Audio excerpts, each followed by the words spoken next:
Assalamualaikum warahmatullahi wabarakatuh. Perkenalkan, nama saya Nurlika Syafitri. NIM saya F2018-01070.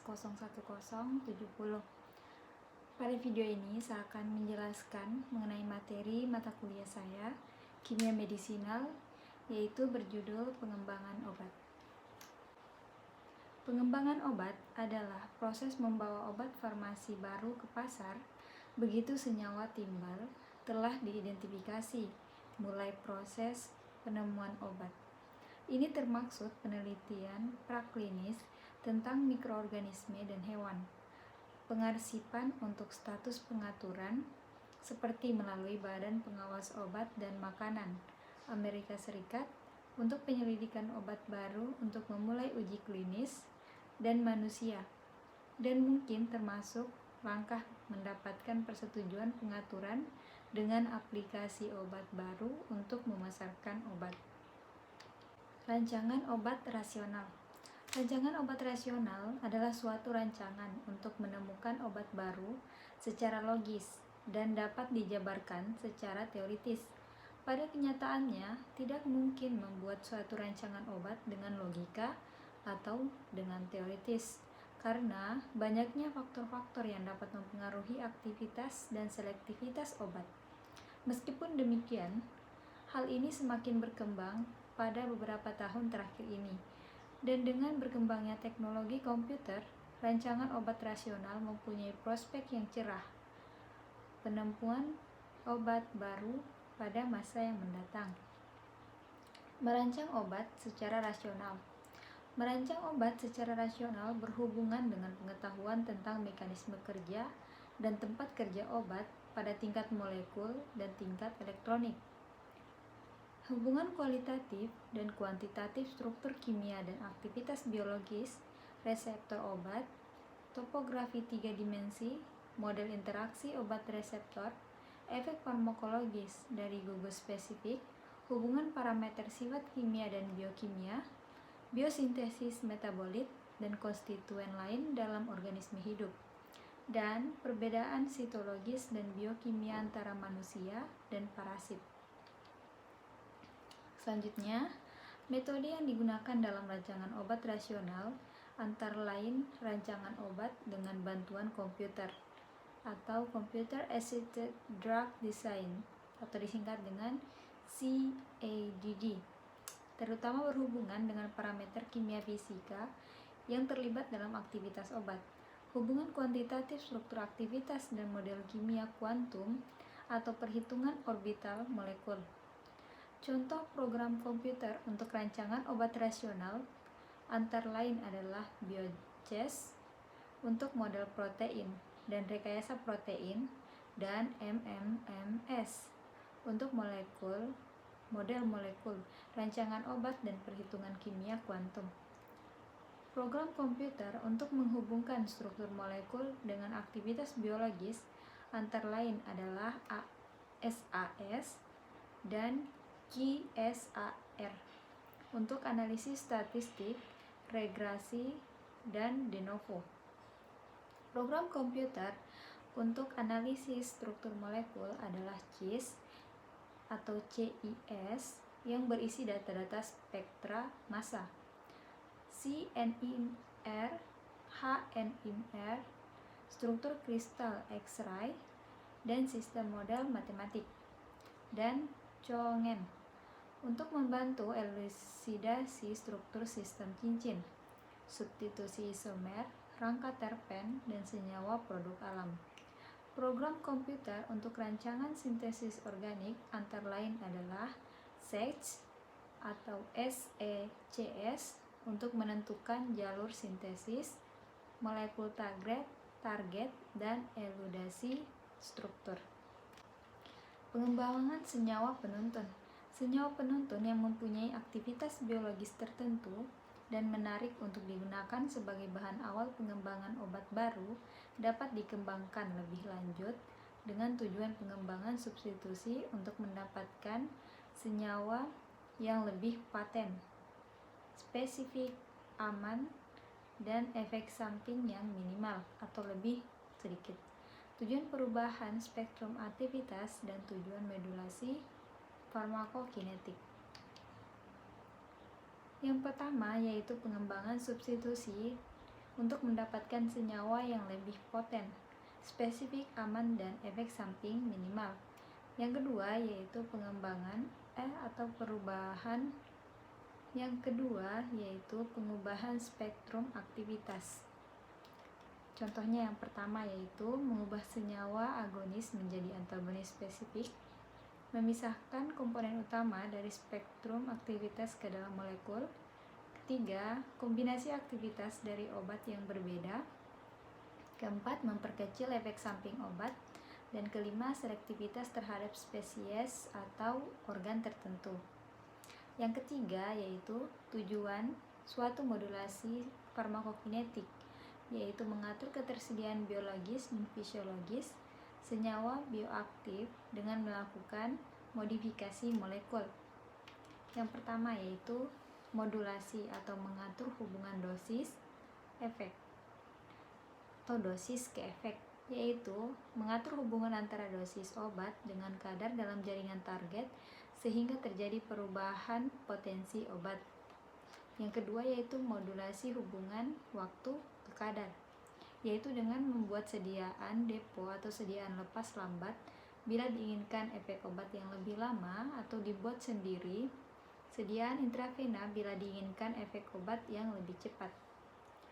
Yang ketiga yaitu modulasi distribusi obat pada berbagai kompartemen. Misalnya, obat dibuat hidrofilik kuat sehingga tidak dapat menembus membran biologis tertentu dan efek pada kompartemen tertentu. Selanjutnya yaitu proses pengembangan obat secara konvensional. Dikutip dari situs FDA, proses pengembangan obat adalah sebagai berikut. Ada 5 di sini. Yang pertama yaitu penemuan dan pengembangan. Kedua itu uji praklinik. Dan ketiga uji klinik. Yang keempat yaitu review oleh badan regulator. Dan yang kelima terakhir monitoring keamanan obat pasca pemasaran atau post marketing surveillance. Yang pertama yaitu penemuan dan pengembangan. Penemuan dan pengembangan diawali dengan sintesis dan screening molekul. Merupakan tahapan awal yang dilakukan dari berbagai rangkaian penemuan suatu obat. Pada tahap ini, berbagai molekul atau senyawa yang berpotensi sebagai obat disintesis, dimodifikasi, atau bahkan direkayasa untuk mendapatkan senyawa atau molekul obat yang kita inginkan. Oleh karena itu, penelitian obat biasanya ditargetkan untuk suatu daerah tertapetik yang khas. Potensi relatif pada produk saingan dan bentuk sediaan untuk manusia bisa diketahui. Serupa dengan hal tersebut, ahli kimia medisinal mungkin mendalami kelemahan molekul tersebut sebagai hasil usaha untuk mensintesis senyawa tersebut. Kemudian yang kedua yaitu uji praklinik, yaitu setelah disintesis suatu senyawa melalui proses screening yang melibatkan pengujian awal obat pada sejumlah hewan coba atau hewan kecil dari jenis yang berbeda. Biasanya 3 jenis hewan. Ditambahkan uji mikrobiologi untuk menemukan adanya efek senyawa kimia yang menguntungkan. Meskipun ada faktor laki atau keberuntungan atau kebetulan, dalam upaya ini umumnya pendekatannya cukup terkontrol berdasarkan struktur senyawa yang telah diketahui. Pada tahap ini seringkali dilakukan pengujian yang melibatkan teratogenitas, mutagenesis, dan karsinogenitas. Di samping pemeriksaan LD50, toksisitas akut dan kronik. Uji praklinik merupakan persyaratan uji untuk calon obat. Dari uji ini diperoleh informasi tentang efikasi atau efek farmakologi, profil farmakokinetik, dan toksisitas calon obat. Pada mulanya, yang dilakukan pada uji praklinik adalah pengujian ikatan obat pada reseptor dengan kultur sel terisolasi atau organ terisolasi. Selanjutnya dipandang perlu menguji pada hewan utuh.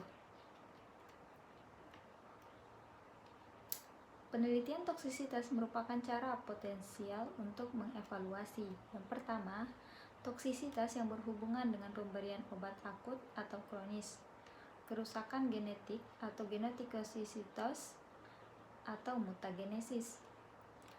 Ketiga yaitu pertumbuhan tumor, dan keempat kejadian cacat waktu lahir. Ahli farmakologi bekerja sama dengan ahli teknologi farmasi dalam pembuatan formulasi obat, menghasilkan bentuk-bentuk sediaan obat yang akan diuji pada manusia. Di samping uji pada hewan untuk mengurangi penggunaan hewan percobaan telah dikembangkan pula pada berbagai uji in vitro untuk menentukan khasiat obat. Contohnya, uji aktivitas enzim, uji anti kanker menggunakan kultur sel, uji antimikroba pada pembenihan mikroba, uji antioksidan dengan DPP, dan uji inflamasi, dan lain-lain untuk menggantikan uji khasiat pada hewan. Yang ketiga yaitu uji klinik. Setelah melewati uji praklinis, maka senyawa atau molekul kandidat calon obat tersebut menjadi IND atau Investigational New Drug, atau obat dalam penelitian, obat baru dalam penelitian. Setelah calon obat dinyatakan mampu kemanfaatan dan aman pada hewan percobaan, maka selanjutnya diuji pada manusia, yaitu uji klinik.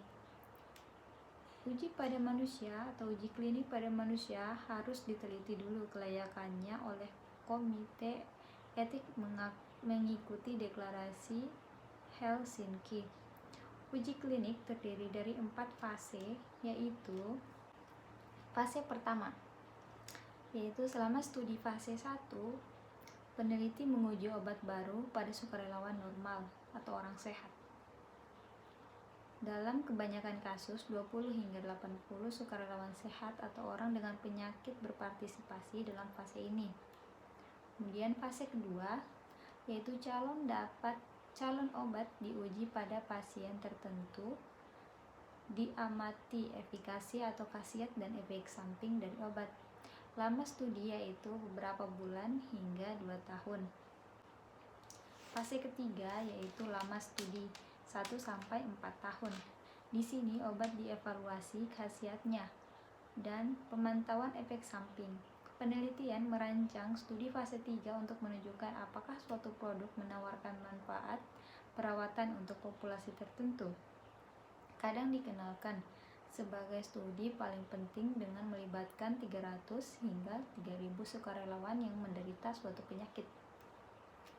Kemudian yang keempat, yaitu fase keempat, studi ini dilakukan oleh sukarelawan berjumlah ribuan dengan penyakit yang diderita sesuai indikasi dari obat.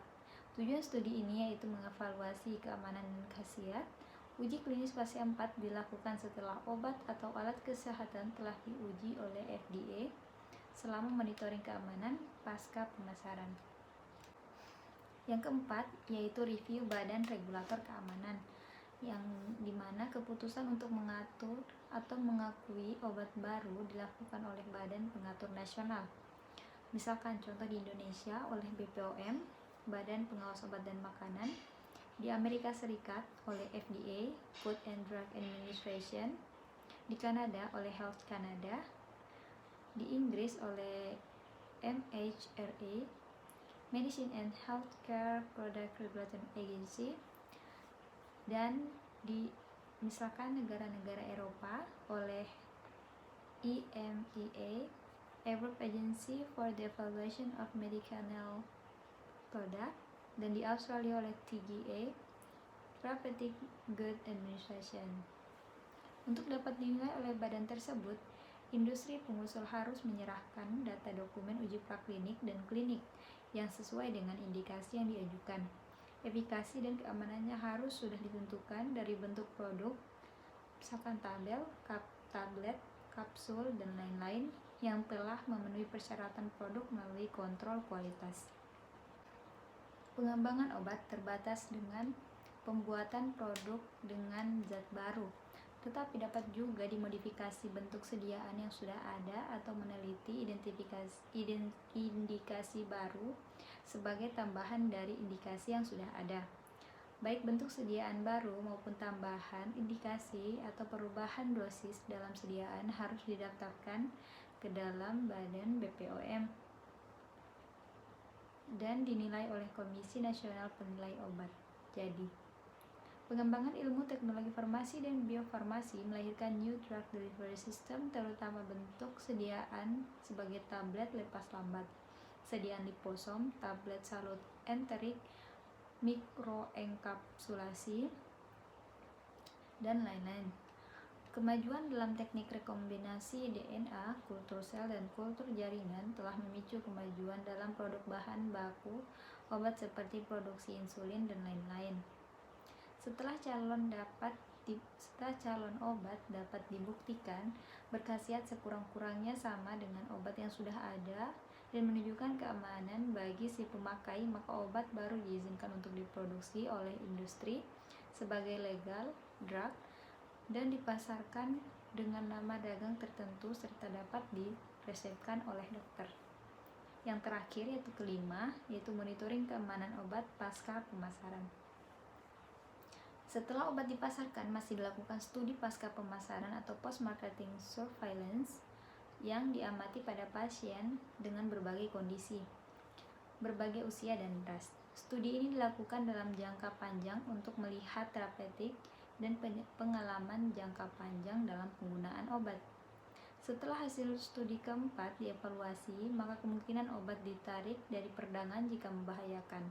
Sebagai contoh, misalkan serivastatin, yaitu suatu antihiperkolesterolemia yang dapat merusak ginjal. Kemudian yang kedua, enterofiofom, yaitu glioquinol, suatu antidisentri amuba yang pada orang Jepang bisa menyebabkan kelumpuhan pada otot mata. Kemudian Vioxx atau revocosib yang bisa merusak jantung. Dan contoh obat terakhir yaitu triglitazone, yaitu obat antidiabetes yang bisa merusak hati. Saya kira itu saja pemaparan dari materi saya mengenai pengembangan obat. Semoga bisa bermanfaat buat teman-teman sekalian. Saya akhiri, wabillahi taufiq wa hidayah. Assalamualaikum warahmatullahi wabarakatuh.